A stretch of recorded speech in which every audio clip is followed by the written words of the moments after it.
Saya setrum Maret 22 kalau nggak salah. Ya. Maret 22.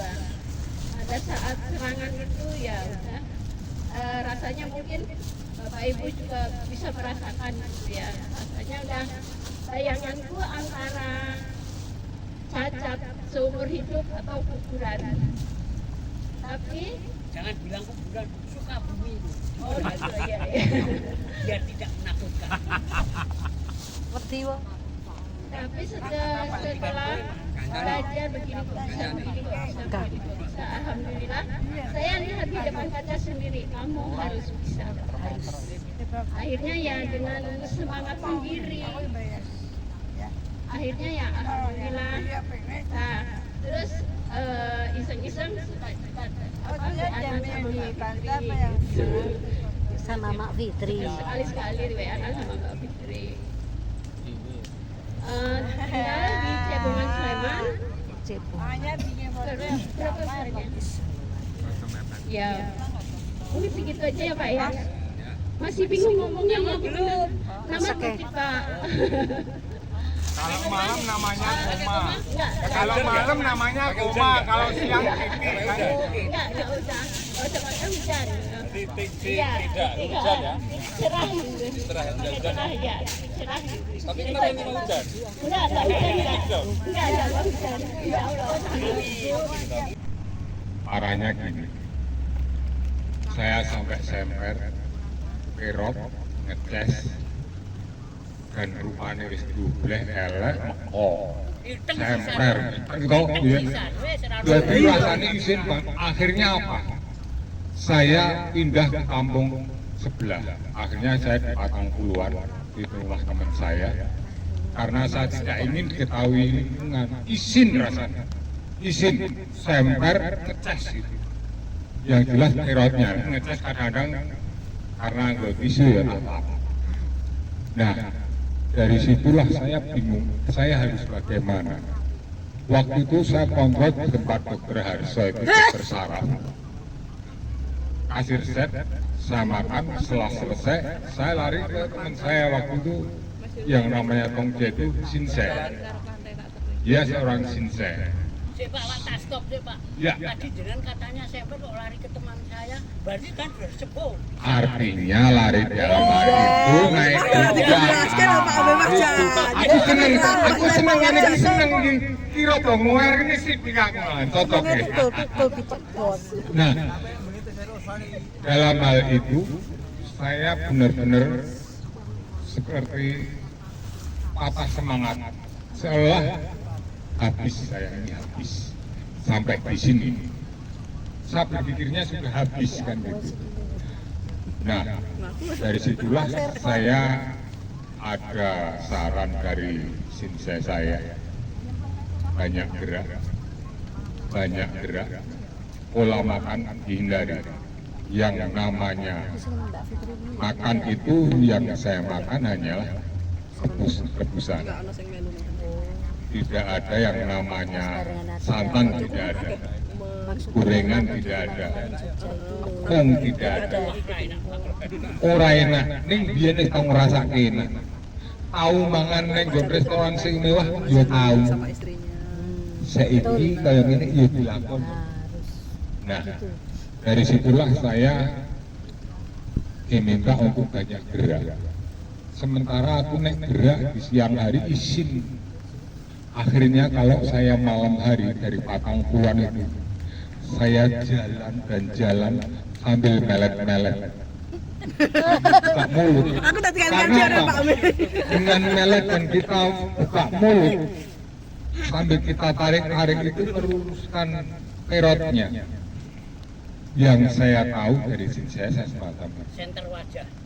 Nah, saya jalan dan jalan, malam saya kalau jalan. Nek awan izin semper, izin sama orang-orang yang pernah saya kenal ketemu di jalan. Nah dari situ pola makan saya perbaiki, kemudian juga wong yang namanya gula itu saya takut dulu karena saya tidak pernah yang namanya konsumsi gula berlebihan, bahkan sampai gula saya drop gitu. Nah Kembali ke stroke, saya jalani, ternyata bisa.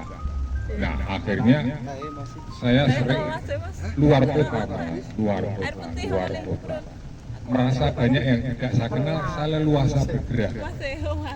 Saya harus bisa. Nah, suatu ketika saya waktu itu di pasar Banjarnegara waktu itu, ada orang ibu-ibu gendong tenggok dengan beban yang cukup berat. Dalam hati terketuk, dia saja bisa, kenapa aku tidak? Dia sudah tua, saya masih muda. Sampai sekarang pun saya masih 24 tahun. Besok di bulan Februari 24 tahun. Umur saya sekarang ini ujulane. Umur saya 63. Nah, yang namanya tadi Mbak Titi, kalau siang namanya Titi, kalau malam namanya Koma, itu teman tidur saya. Nah, ketika dia mengalami stroke, saya sudah hafal. Harus begini, harus begini, harus begini. Bagus. Dan saya dalam 1,5 tahun, saya sudah bisa jalan dengan baik. Di tahun kedua, saya sudah bisa lari, dan saya selalu melakukan renang dan renang. Karena apa? Pengalaman. Ketika saya di kolam renang, ada Chinese dengan istrinya dalam kursi roda, tahu-tahu dari kursi roda disuntak neng kolam renang. Saya kaget. Akhirnya Pak lihat dia bisa renang. Saya tanya, kenapa kok begitu kan? Dengan begitu dia harus bisa. Akhirnya saya juga bangkit untuk saya harus bisa. Mereka yang sudah tua kayak gitu kan bisa, aku pun harus bisa. Nah, dari situlah ketika istri saya kena stroke, saya rasanya sudah nggak karu-karuan. Istri saya saja mengatakan bahwa inilah akhir kehidupan saya. Pikirannya ya seperti tadi itu, Sukabumi atau lumpuh, kan gitu. Sampai dia bilang ke temannya, surat-surat segera dititipkan ke sana. Kalau ada apa-apa, dia yang ngurus kematiannya. Semacam itu yang terjadi. Tapi tidak, karena saya juga komunikasi dengan sensei saya, harus begini. Saya coba, ternyata istri saya bisa. Karena apa? Banyak yang ngiming-ngimingi, baik dari desa maupun lingkungan setempat. Mangan ini, nggak nyampe dia nggak mau. Makan apa aja, aku mangani kayak kaum buah sama. Tempe yang digodok. Gak ada yang makanan namanya telur, roti, gak ada. Wah, termasuk gorengan itu gak ada. Tapi sekarang begitu saya sehat, Rokok. bukan rokok Pak, bagus dilinting sedot. Saya sudah kembali lagi seperti dulu. Tapi awalnya saya juga menghindari rokok, menghindari makanan, pola makan pertama. Nah, ceritanya soal durian, ya memang betul. Saya waktu pergi dengan istri waktu itu pergi 3 hari keluar kota entah kemana pun, yang namanya mobil penuh dengan durian. Saya kalau beli tidak beli satu berapa enggak. Dengan bagulnya, Pak sak tumpuk iki piro? Tak beli kafe tak boleh mobil. Dia dalam beberapa hari tidak makan nasi. Wis blenger mangan durian sampai aku kelolot tengkung nggih. Orang nggak percaya toh, nek kelolot biji rambutan wajar. Kelolot tengkung nggih. Ini sampai ketawanya Kak, padahal aku menteri arep mati lho. Areng ngetoke pung dene angel. Pikir wong tangan wong kok antek kelolot tengkung nggih lah itu. Wong jobles kok iso kelolot tengkung nggih lah. Nah, dari kasus itu soal durian, makanan itu sebenarnya nggak ada apa-apanya. Karena kalau kita bisa mensikapi, jangan mengkambing hitamkan makanan, saya harus menjadi stroke. Saya begini karena saya menjadi stroke. Tidak. Kalau kita ingat, usia 4 bulan dalam kandungan, betul Allah memberikan roh ke jabang bayi. Di situ sudah ditulis dari nasibnya. tahun sekian kamu nikah, tahun sekian kamu punya anak, tahun sekian kamu stroke. Itu sudah ada garisnya. Nah, itu kita harus bisa mensikapi. Kenapa kita harus sekolah? Untuk pola pikir kita. Ketika kita menghadapi masalah, berarti kita harus bersikap apa yang harus saya lakukan. Jadi sekali lagi jangan mengkambing hitamkan soal makanan. Nah, kemudian lagi satu yang perlu saya sampaikan. Untuk yang mengandung gula dan sebagainya, yang gula darahnya tinggi, banyak-banyaklah konsumsi yang namanya sayuran yang sering ditanam di pinggiran rumah. Kenikir.